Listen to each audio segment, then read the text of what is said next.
Hello and welcome to the Listening Post's unboxing channel on YouTube.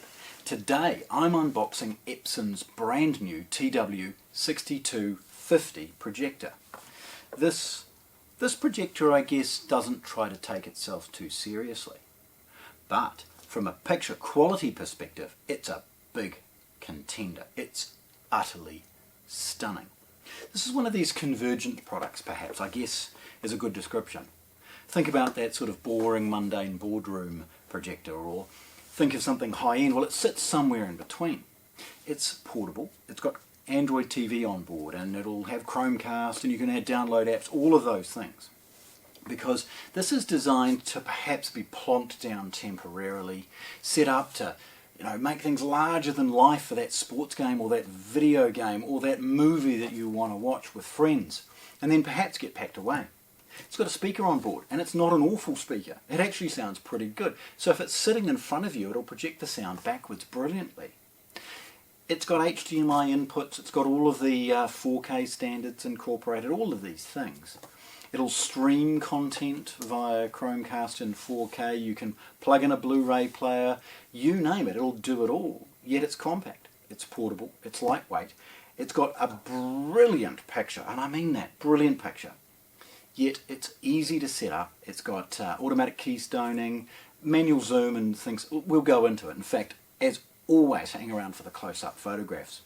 I guess you're seeing the exuberance. This thing is cool. It's fun, it's inexpensive, and it's absolutely fit for its purpose. So let's have a look. Epson's packaging. There's a bit of a two-tone in this one, I guess, with a whitewash to show the implication of what the projector is going to look like. Epson Android TV, OK Google, Chromecast, all of those types of things. It's got a couple of standards as far as HDR, HDMI input, and 4K PRO-UHD badges. It's modeled in serial number and scan information, and kind of unique to Epson, and a really cool feature is that it has multiple scannable serial numbers, and so you can peel one of those off and stick it on a packing slip, perhaps, if you're entering into stock in your business, or stick it inside the manual and keep that serial number away from the projector should something mischievous happen with it. Okay, it's emulation on that side, and then again just some freight and delivery stuff. On the top, TW6250 being the model number, and it's sellotape closed. Opening, it's really straightforward, and as always, please, I do recommend you don't drag a knife all the way along the surface. If it's if it's closed with clear packing tape, then just nick the tape and rip the rest, and then there's no fear of potentially dragging the knife across something that could be inside. Okay. So the first thing you'll see is Epson's really comprehensive manual. It goes into setup, compliance, all of those types of things. It's really straightforward, but with something as simple to set up as this, maybe you don't need it. Right, let's have a look at the accessories first, which are off to one side. Just sort of dragging those out.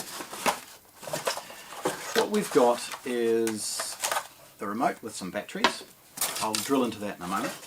We've got a big, long IEC power cord. It's 2 or 3 metres. There's a little plastic cover and a bit of folded cardboard for protection.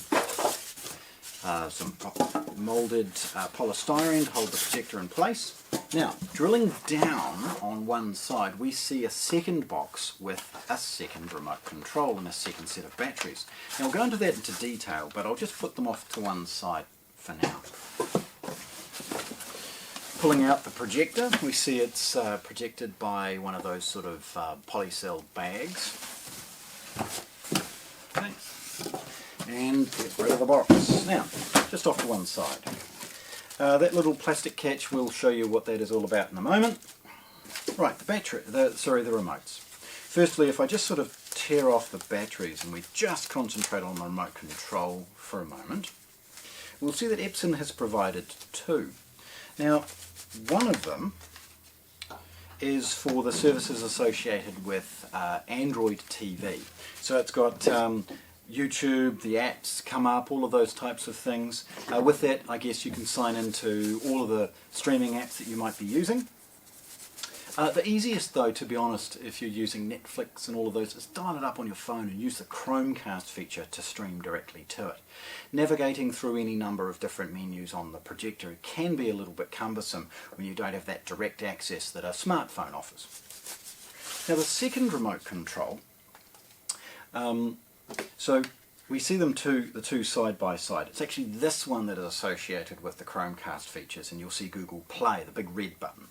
It's this button that gives you the ability to control and set up elements of the projector itself, okay? So it's that button there that's quite unique.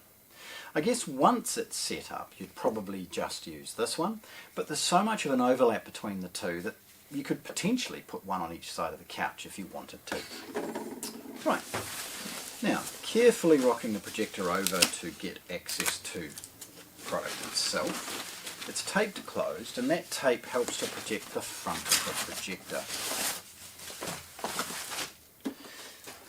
Now we see a number of things taped in place for the purposes of keeping those from moving during freight, and a number of warning labels and other things that can easily be removed. So they're sort of those semi-sticky stickers.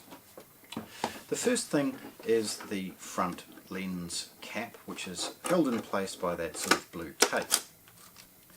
Removing the tape and the cap is really, really straightforward, and it's got some little rubber stoppers to ensure that it can't scratch or mark the front of the projector. We see the lens itself and an Epson logo front and centre. We see the feet associated with putting this out on a flat surface, and it's a push and click associated with dropping it down. We see some of the ventilation required. Tipping it forward, we see again some of that tape used to help with the manual keystone elements of it. You can see it sliding backwards and forwards here. The focus, and again hang around for all the photographs and we'll show you these. We've got focus and zoom easily in slides. It's really quick to set up, and that's the beauty of it. You know, have it in the cupboard, have it off to one side temporarily, chuck it on a coffee table in front of you, and you can do a massive screen if you want. It's 16:9 natively. It's got again, manual focus, manual zoom, 2,800 lumens. So that's bright enough to be utilised in quite a bright room. It's also got dynamic settings associated with the video elements of it, you know, your dim, your bright game modes, all of those things. So you can actually overcome some really well lit rooms with one of these if required. Sure, if you've got light streaming in onto the surface that you're trying to project on, it's not going to work. Spin it round, project it the other way into the shadow if you need to. It's also not very heavy, it's about 4 kilos. Now it uses a 3-chip LCD, so projector quality wise it's very, very good. Now again we see some of the vents on the side and at the back. Now this is where things are kind of hidden away, and this is kind of cool. So I'll take away that final cap and we'll see a couple of little things that come off, these sort of plastic covers. Now what we see is access to the projector's filter, but also the external Android TV module. It means you can utilise this for a number of a second input if required, or if an upgrade is required from a hardware perspective, swap that out. Now it's really cool to think that they've added that from an accessory perspective, and allowing this projector, because they do last for so long nowadays. I mean, thousands of hours on these lamps, and the lamps are cheap. So keeping the technology current is one of those things.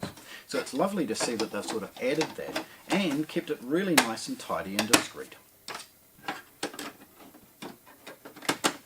Now putting all that back together again, obviously, we see the boring bit, which is the traditional 3-pin IEC power socket.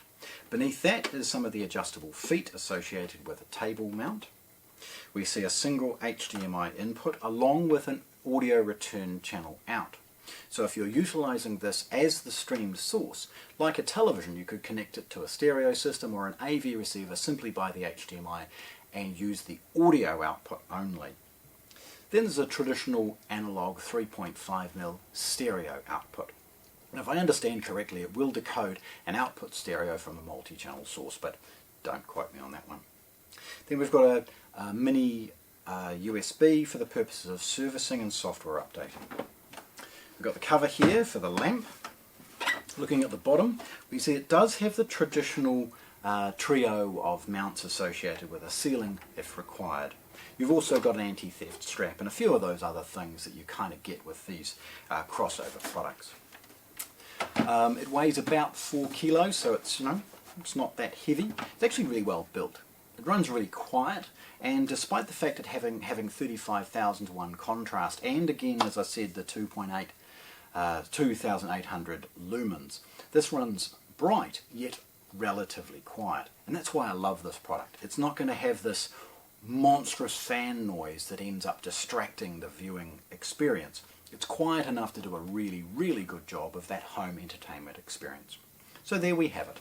Epson's new TW6250, 6250 3-chip LCD 4K projector, streaming an Android TV on board. Happy to have shared it with you today, here at the Listening Post in Christchurch, New Zealand. Thanks for watching. If you want to see more, subscribe to our channel.